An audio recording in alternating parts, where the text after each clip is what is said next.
Foreign में जाते हैं तो फॉरेन में आपकी जो सैलरी है मेरे भाई वो आपका कुल मिलाकर 4 से 6 लाख रुपए के बीच में आता है। मैंने 4 से 5, तो वहाँ पर भी जो आपको गाड़ी मिलती है दोस्त यहाँ पे, तो उस पर भी ऐसा ही कुछ नंबर प्लेट लिखा होता है और उसमें किसी भी पुलिस ऑफिशियल जो है वहाँ पर उसकी चेकिंग नहीं कर सकता है। चाहे आप और आपके स्पाउस यानी आपकी जो मैडम है, महिला मित्र हैं जिनसे आपकी शादी हो रखी है, अगर वो भारत में अगर ये व्हाइट कलर का पासपोर्ट आपके पास है तो आप कहीं पर भी मेरे भाई जाएंगे, किसी भी एयरपोर्ट पर जाएंगे तो आपकी चेकिंग नहीं होती है। ये तो अगर हम बात करते हैं मिनिस्ट्री ऑफ एक्सटर्नल अफेयर की, तो जितनी बातें शायद मैंने आज तक आप लोगों को यूट्यूब पर बता रखा है उससे कई गुना ज़्यादा बातें आज हम आपको थोड़ा सा इस पोस्ट के बारे में बताने वाले हैं और धीरे धीरे करके हम आपको एक एक पोस्ट के बारे में बताते चलेंगे, छोटे छोटे पॉइंट करके। देखो, सबसे पहले अगर मिनिस्ट्री ऑफ एक्सटर्नल अफेयर की हम शुरुआत करते हैं तो ये एक ऐसा पोस्ट होता है मेरे भाई जिसमें आपको विदेश जाने के मौके होते हैं और एसएससी सीजीएल की एकमात्र ऐसी पोस्ट है यहाँ पे जिससे आपको विदेश के रास्ते खुलते हैं, जिससे आप अलग अलग कंट्री में जा सकते हो। जैसे मानो आप जर्मनी में जाना चाहते हो, आप लंदन में जाना चाहते हो, ज्यूरिक में जाना चाहते हो, स्विट्जरलैंड में जाना चाहते हो, वेटिकन सिटी और मेरे भाई कई सारे कंट्रीज हो गए जहां आप जाना चाहते हैं, तो आप यहां पर जा सकते हैं। टॉप क्लास कंट्री रशिया हो गया, आपका जापान हो गया, ये सारे कंट्रीज हो गए। ठीक है, ये मेरे भाई आप कब जाते हैं, कैसे जाते हैं, क्या सैलरी होती है, वो सारी बातें। मिनिस्ट्री ऑफ एक्सटर्नल अफेयर की बात करें तो अगर आप भारत में हैं, अगर आप इंडिया में हैं, तो ये आपकी 4600 ग्रेड पे की नौकरी बन जाती है और आपका सिलेक्शन किसके माध्यम से होता है, तो सीजीएल के माध्यम से, कंबाइंड ग्रेजुएट लेवल के माध्यम से। लेकिन वहीं जब आप फॉरेन में जाते हैं तो फॉरेन में आपकी जो सैलरी है मेरे भाई वो आपका कुल मिलाकर 4 से 6 लाख रुपए के बीच में आता है। मैंने 4 से 5 लाख क्यों नहीं लिखा है, क्योंकि कहीं कहीं कंट्री में 4 लाख मिलता है और किसी किसी कंट्री में मेरे भाई 4 से 6 लाख रुपए मिलता है। बोलोगे सर कैसे? रीजन है, मिनिस्ट्री ऑफ एक्सटर्नल अफेयर की जो पोस्ट में होता है मेरे भाई, इसमें कोई भी टैक्स आपका नहीं लगता है, किसी भी आर्टिकल पर किसी प्रकार का कोई भी टैक्स नहीं लगता है। समझे? जिनेवा समझौता के तैयार भी एक जिनेवा का जो है मेरे भाई सम्मेलन हुआ था, उस सम्मेलन में भी ये बात कही गई थी कि अगर कोई भी राजदूत किसी भी देश में रहता है तो उसको वहाँ टैक्स देने की आवश्यकता नहीं है।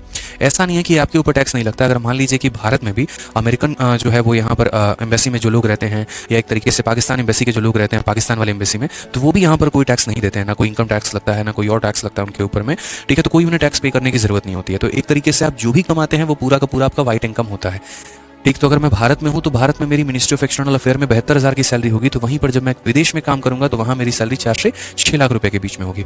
साथ में यहाँ पर अगर हम बात करें तो वो जो सैलरी फॉरेन में मिलती है, यहाँ पर एक तरीके से जब आप फॉरेन में जाते हैं तो फॉरेन में जब आपको ये सैलरी मिलती है तो वो फॉरेन करेंसी में होती है। अगर आप मान लीजिए कि जापान में है तो आपको जो मिलेगा वो येन में पेमेंट मिलेगी, इस तरीके से करके यहाँ पे पूरा का पूरा मेरे भाई रहता है। इसी वजह से वो थोड़ा सा जो पेमेंट है वो बढ़ जाता है। दूसरा, अगर हम एमईए की बात करें तो ये एक ऐसा पोस्ट है जहाँ पर आपको कम से कम आपके 2 बच्चों को मेरे भाई आप 12वीं क्लास तक, यहाँ पर आप मेरे भाई 12th क्लास तक आप प्रॉपर मेरे भाई फ्री में पढ़ा सकते हैं। और फ्री में क्या पढ़ा सकते हैं, तो इसका जो पूरा का पूरा जो खर्चा है वो सरकार उठाती है। फ्री एजुकेशन आपको मिलता है। आप चाहो तो मेरे भाई इंडिया में पढ़ा सकते हो और आप चाहो तो यहाँ विदेश में पढ़ा सकते हो। पूरा जो खर्चा है वो सरकार उठाएगी। इसी वजह से जिससे मेरी बात हो रही थी तो उन्होंने कहा भी कि जो हमारे सेक्शन ऑफिसर हैं, क्योंकि आप लोग जो ज्वाइन करते हो एमईए में तो मिनिस्ट्री ऑफ एक्सटर्नल अफेयर में आप एएसओ पोस्ट पे ज्वाइन करते हो, लेकिन बाद में आपका प्रमोशन होकर सेक्शन ऑफिसर बन जाते हैं। तो उन्होंने कहा कि हमारे जो सेक्शन ऑफिसर हैं उनकी बेटी खुद लंदन से पढ़ाई कर रही है और इसी वजह से बहुत सारे जितने भी लगभग एमईए वाले लोग होते हैं तो वो अपने बच्चों को विदेश में ही पढ़ाते हैं। भैया जब फ्री में ही पढ़ाना है तो फिर इंडिया में क्यों पढ़ाएं, फिर फॉरेन में क्यों ना पढ़ाएं, तो उनके मन में ये इच्छा रहती है। तो कम से कम अगर आपके 3 बच्चे हैं तो सरकार 2 का खर्चा देगी, 1 का खर्चा आपको खुद उठाना होगा। 2 बच्चों को 12वीं क्लास तक फ्री में आप पढ़ा सकते हैं। आप जिस भी कंट्री में हैं उस कंट्री के टॉप स्कूल में, उसका पूरा खर्चा जो है वो सरकार उठाती है। इसके अलावा अगर मान लीजिए आपको पूरा का पूरा मेरे भाई हेल्थ का फ्री बेनिफिट मिलता है, आप यहाँ पर एक तरीके से फ्री हेल्थ ट्रीटमेंट या फ्री ट्रीटमेंट करवा सकते हैं पूरी फैमिली का अपना, आप जहाँ पर भी रहते हैं। अगर आप इंडिया में हैं तो इंडिया में करवाइए और अगर आप फॉरेन में रहते हैं तो आप फॉरेन में करवाइए। इसका भी जो पूरा का पूरा खर्चा है वो सरकार उठाती है। इसके अलावा जो सबसे मजे की बात आई वो मेरे भाई एक और बात जानने को मिली, वो यहाँ पर ये थी कि जैसे आपके लिए जनरली अगर मान लीजिए कि भारत में आप आईआईटी में या एनआईटी में एडमिशन चाहते हैं तो आपको AIEEE का मतलब पूरा जो कंपटीशन का एग्जाम है वो देना पड़ता है और उसमें अच्छा रैंक लाना पड़ता है, तो मेरे भाई सिलेक्शन होता है। लेकिन अगर आप एमईए में हैं तो आपके बच्चों का मेरे भाई एनआईटी कॉलेजेस में, बड़े ध्यान से समझिएगा, एनआईटी कॉलेजेस में एडमिशन हो सकता है। कंडीशन ये होगा कि 12th में 50% मार्क्स हो और AIEEE का पेपर उन्होंने दिया हुआ हो। उन्होंने पास किया है कि फेल किया वो बात की बात है, पेपर उन्होंने दिया हुआ हो, ये बहुत इंपॉर्टेंट होता है क्योंकि फ्री रिकमेंडेशन उनको मिलता है। ठीक है, फ्री रिकमेंडेशन उनको मिलता है, इस बात को ध्यान रखो। ठीक है, एक रिकमेंडेशन लेटर होता है, अगर वो लिख दिया जाएगा तो एनआईटी कॉलेजेस में मिलते हैं। बट मेरे भाई आप बोलोगे यार एनआईटी में एडमिशन मिल गया तो बहुत अच्छी बात है, बट एक और बात बता दे तो एनआईटी में मेरे भाई एडमिशन जो है वो मिल तो जाता है बट लोग लेते नहीं है। रीजन यहाँ पे क्योंकि जो बच्चे मेरे भाई जैसे मानो बचपन से पढ़ रहा है वो लंदन में, तो फिर वो इंडिया में एनआईटी में क्यों आएगा? फिर वहीं के वो यूनिवर्सिटीज में हार्वर्ड होकर बाकी यूनिवर्सिटीज होकर वहाँ से पढ़ाई कंटिन्यू करते हैं। ठीक है, थोड़ी और अच्छी और उच्च लेवल की शिक्षा जो है वो प्राप्त करते हैं। बहुत कम लोग ऐसे होते हैं जो विदेश छोड़कर वापस से इंडिया में आते हैं।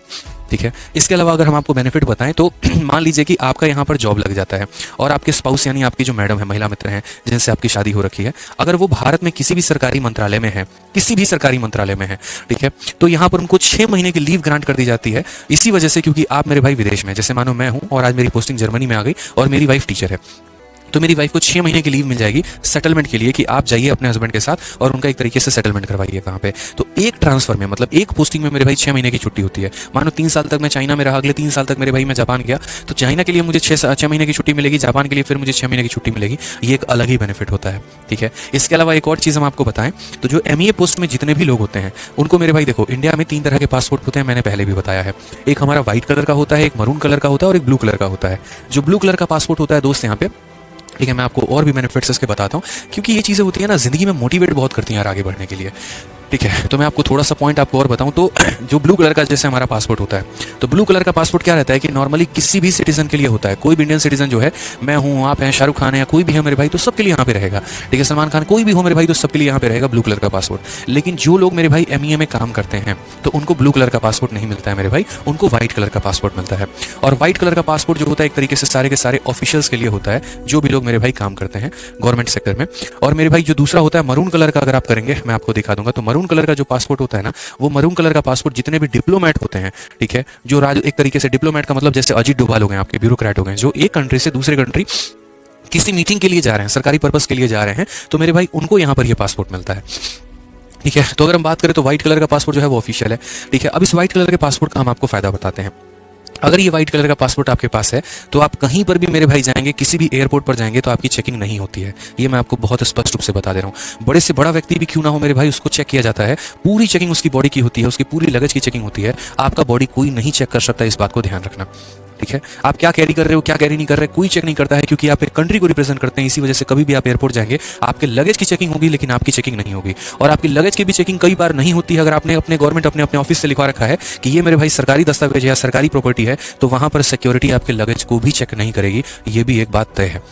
तो ये एक बेनिफिट होता है आपका यहाँ पे। आपको छोटी बात लग रही हो, लेकिन आप फील करिए कि जब आप एयरपोर्ट पर एंटर कर रहे हैं और बड़ा से बड़ा व्यक्ति भी लाइन में लग के उसका सिक्योरिटी चेकअप हो रहा है और आप यूं आते हैं और निकल जाते हैं और कोई चेक भी नहीं करता है आपको, तो एक अपने आप में पावर हो जाता है। दूसरी बात अगर हम बात करें तो और खतरनाक चीज़ें भी आपको बताने वाले हैं, और वो मेरे भाई क्या होता है, जब आप MEA लगते हैं, जब आप एक तरीके से किसी एम्बेसी में काम करते हैं, तो एम्बेसी की बड़ी प्यारी परिभाषा होती है कि a country with in a country, यानी वो खुद में अपने आप में एक देश है।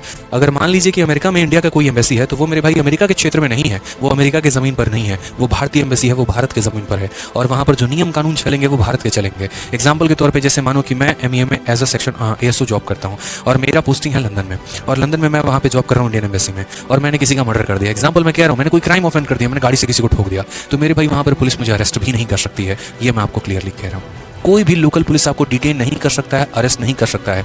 अगर आपने बहुत एक हीनियस क्राइम किया है, देखिए 2 तरह का क्राइम होता है। एक सिविल ऑफेंस होता है, मतलब एक आपको नॉर्मल जो मतलब चाकू छुड़ा गोली वोली मारना, तो ये क्राइम हो गया नॉर्मल, और एक सिविल होता है, दोनों अलग अलग होते हैं। तो अगर किसी प्रकार का आप कोई क्राइम करते हैं तो वहाँ की पुलिस जो है आपके अथॉरिटी, यहाँ पर जो लोग बैठे हुए हैं मंत्रालय में या जो आपके मेरे भाई डिपार्टमेंट के हैं, तो उनको इन्फॉर्म करती है, और उसके बाद तब आपको वहाँ से यहाँ भारत में बुलाया जाता है, और आपका जो कानूनी कार्रवाई जो चलती है वो भारत के लॉ के अकॉर्डिंग चलती है। आपको वहाँ पर सड़ने के लिए नहीं छोड़ दिया जाता, वहाँ के नियम कानून के अनुसार नहीं चलता है। वैसे तो सऊदी अरबिया में मेरे भाई चोरी करने पर हाथ काट दिया जाता है, ठीक है, खून करने पर गोली मार दिया जाता है, तो एक खून के बदले दूसरा खून होना चाहिए। तो अगर वैसा होने लगा तब तो कहानी खत्म ही हो जाएगी। तो ये समझौता है मेरे भाई, इंडिया और बाकी कंट्रीज के बीच में एक समझौता है। अगर मान लीजिए कि आप कोई भी क्राइम किसी भी कंट्री में करते हैं, तो आप उस कंट्री का जो है एक तरीके से वहाँ पर मतलब उसके कोर्ट में आपकी पेशी नहीं होगी, वहाँ के नियम के अनुसार आपके ऊपर कार्रवाई नहीं की जाएगी, आपको भारत भेजा जाएगा, और आपका जो भी मेरे भाई कानूनी प्रक्रिया के हिसाब से जो भी केस चलेगा वो भारत में चलेगा, और सजा भी आपको भारत के हिसाब से मिलेगी, ठीक है। तो ये एक बड़ा होता है। नेक्स्ट अगर बात करें तो जैसे MEA में आपका प्रमोशन होकर जब आगे चल के आप सेक्शन ऑफिसर बन जाते हैं या कोई और अधिकारी बन जाते हैं, तो मेरे भाई जो गाड़ी मिलती है तो उसका एक नंबर प्लेट ही अलग होता है। जैसे अगर आप इंडिया में बहुत सारी गाड़ी देखेंगे,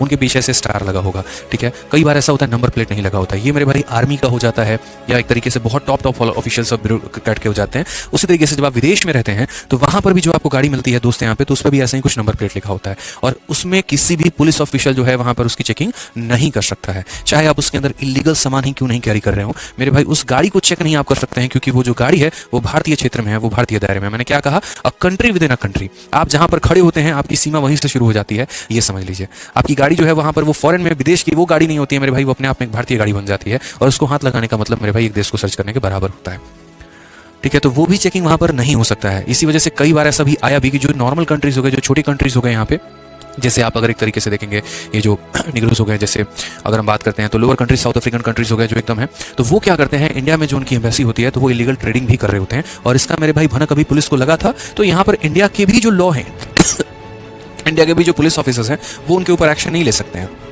ठीक है। वो जैसे नाइजीरियन जितने भी हो गए यहाँ पे थोड़े बहुत, जो दिल्ली में मुर्गा साइड में यार कहीं कहीं पे रहते हैं, तो अभी मेरे भाई वो ऐसे ही गाड़ियों में थोड़ा बहुत इलीगल ट्रेडिंग भी कर रहे होते हैं, लेकिन पुलिस उस पर डायरेक्ट एक्शन नहीं ले सकती है। तो पुलिस एक तरीके से उनके मंत्रालय में उनको पर्टिकुलरली इन्फॉर्म करती है और वहाँ का मंत्रालय उनके ऊपर कार्रवाई करता है, ठीक है। लेकिन यहाँ पर एक तरीके से अगर हम बात करें तो आप उनके ऊपर कोई एक्शन नहीं ले सकते हैं। इनफैक्ट अगर आप कभी किसी कंट्री में हैं और वहाँ बहुत हाई स्पीड में आपने जो है गाड़ी चलाई और वहाँ का जो है एक तरीके से ट्रैफिक का नियम तोड़ दिया, तो भी जो वहाँ का चालान कटेगा, जो वहाँ का पर्ची कटेगा मेरे भाई, तो आपके नाम पर नहीं कटेगा, उसका पर्ची भी आपको आके भारत के कोर्ट में भरना होगा। क्योंकि मैंने क्या कहा, जो भी नियम कानून लगेंगे वो भारत के हिसाब से लगेंगे, ठीक है। वहाँ ट्रैफिक का नियम तोड़ने का जो नियम होगा वो वहाँ के हिसाब से नहीं लगेगा, वो भारत के हिसाब से लगेगा। रेड लाइट क्रॉस न करने के लिए 4000 रुपया भरिए, हेलमेट नहीं पहने तो इतना रुपया भरिए, तो ऐसा वाला नियम तुम्हारे ऊपर अप्लाई होगा, चाहे तो मेरे भाई विदेश में ही क्यों ना ऐसा कर दो। तो ये छोटी छोटी बातें होती हैं, एक अलग ही लेवल के बेनिफिट्स होते हैं, पर्क्स होते हैं, जो आप धीरे धीरे सीखेंगे, जानेंगे तो मजा आएगा। इसलिए कहा जाता है पढ़ लो। ठीक है, अभी तो मैंने एक पोस्ट के बारे में यहाँ पर आपको बताया, अभी तो कई सारे पोस्ट हैं जिसके बारे में जानकारी अथाह है, जिसके बारे में बताना है, ठीक है।